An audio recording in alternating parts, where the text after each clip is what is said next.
Hello बच्चों। आज हम लोग देखेंगे हिमालय की बेटियां चैप्टर टू को पढ़ेंगे, जो कि हिंदी अध्याय चैप्टर 2 है, कक्षा 7 की। ठीक है, तो चलिए पढ़ते हैं। अभी तक मैंने उन्हें दूर से देखा था, बड़ी गंभीर, शांत, अपने आप में खोई हुई लगती थी। यहाँ जो है बेटियाँ, हिमालय की बेटियाँ का अर्थ हुआ कि ना, वो जो नदियाँ हैं वो हिमालय की बेटियाँ हैं। ठीक है ना। संवाद महिला की भांति वे प्रतीत होती थी। ठीक है, उनके प्रति मेरे दिल में आदर और श्रद्धा के भाव थे।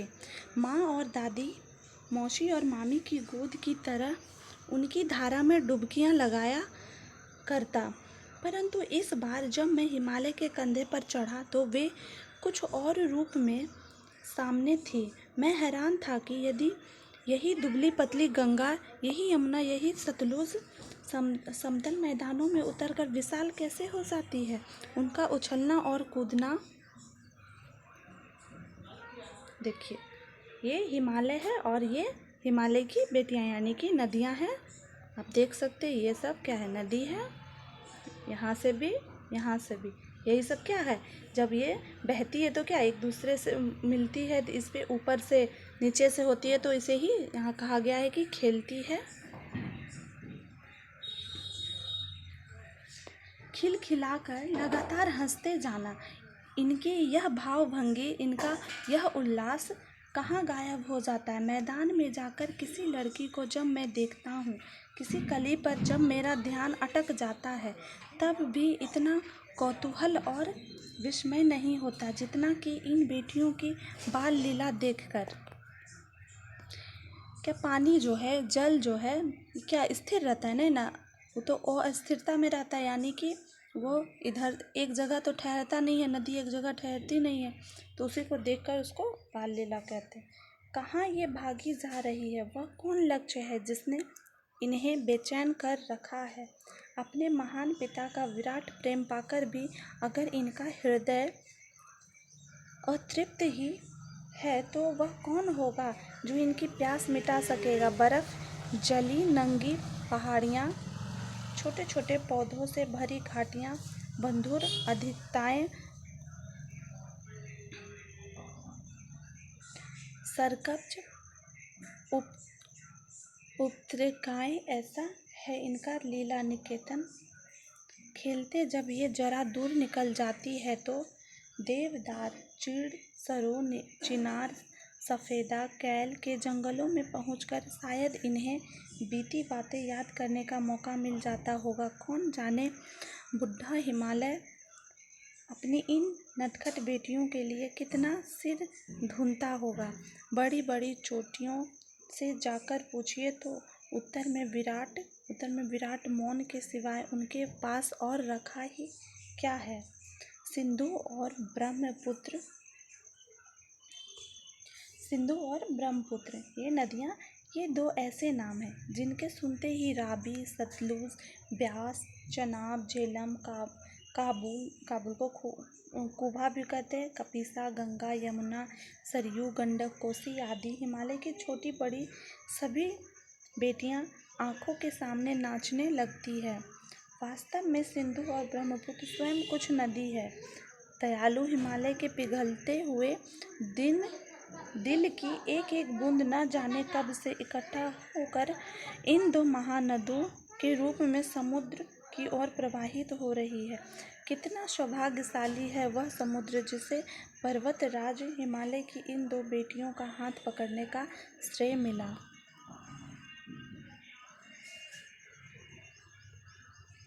जिन्होंने मैदानों में ही इन नदियों को देखा होगा, उनके ख्याल में शायद ही यह बात आ सके कि बूढ़े हिमालय की गोद में बच्चियां बनकर ये कैसे खेला करती है। माँ बाप की गोद में नग ढंग होकर खेलने वाली इन बालिकाओं का रूप पहाड़ी आदमियों के लिए आकर्षक भले ना हो, लेकिन मुझे तो ऐसा लुभावना प्रतीत हुआ। वह रूप की हिमालय को ससुर और समुद्र को उसका दामाद कहने में कुछ भी झिझक नहीं होती है।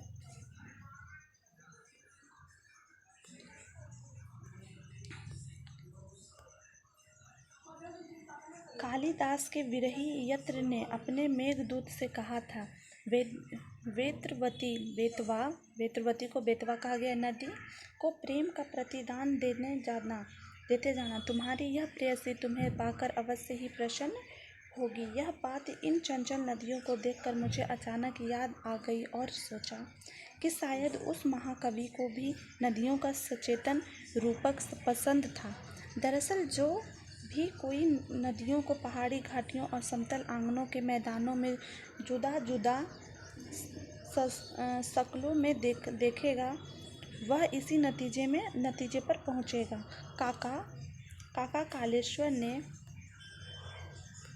काका कालेलकर ने नदियों को लोक माता कहा है, किंतु माता बनने से पहले यदि हम इन्हें बेटियों के रूप में देख ले तो क्या हर्ज है। और थोड़ा आगे चलिए, इन्हीं में अगर हम प्रेयसी की भावना करें तो कैसे रहेगा। ममता का एक और भी धागा है जिसे हम इनके साथ जोड़ सकते हैं। बहन का स्थान कितने कवियों ने इस नदियों को दिया है। एक दिन मेरी भी ऐसी भावना हुई थी। जो लिड यानी कि तिब्बत की बात है। मन उचट गया था, तबीयत ढीली थी। सतलज के किनारे जाकर बैठ गया। दोपहर का समय था। पैर लटका दिए पानी में, थोड़ी ही देर में उस प्रगतिशील जल में असर डाला। तन में मन ताजा हो गया तो लगा मैं गुनगुनाने लगा। देखिए क्या गुनगुनाने लगे। जय हो सतलज बहन तुम्हारी, लीला अचरन बहन तुम्हारी, हुआ मुदित मन हटा खुमारी, जाऊं मैं तुम पर बलिहारी। तुम बेटी यह बाप हिमालय, चिंतित पर चुपचाप हिमालय, प्रकृति नटी के चित्रित पट पर अनुपम अद्भुत छाप हिमालय। जय हो सतलज बहन तुम्हारी। ये नागार्जुन लिखे हैं और इसका प्रश्न उत्तर है। आगे के वीडियो में हम लोग बनाएंगे, ठीक है।